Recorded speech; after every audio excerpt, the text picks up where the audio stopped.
ұстаздары мен оқушылар.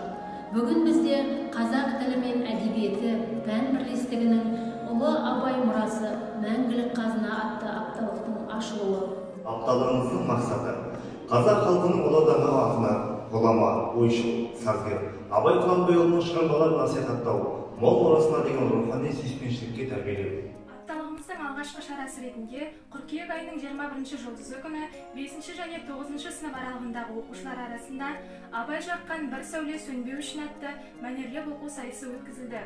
Сайыс оқушылардың және әділ қазылардың тікелей қатысуымен Zoom платформасында өткізілді. Сайыстың қорытындысы апталықтың соңында жарияланады. Апталығымыздың кезекті шарасы Абай шығармаларындағы өнер күні тақырыбы аясында өтетін дөңгелек үстел. Дөңгелек үстелдің негізгі мақсаты ұлы ақынның тағылымы терең туындыларын жас ұрпаққа таныстырып, ұлағатты ойлар мен өнегелі өсиетін санасына сіңіру. 10 сынып оқушыларымен бірлестікте өтетін бұл шараның берер тәрбиесі мен өнегесі мол. 23 қыркүйек күні жыр жазамын Абайдың үлгісімен тақырыбында жас ақындар мүшәйрасы өтеді. Бұған 5-11 сынып арасындағы дарынды оқушылар қатысады. Әлемге әйгілі Абай тағылымы мен Абай салып кеткен сара жолмен жүрген ұрпақтың адаспасы хақ.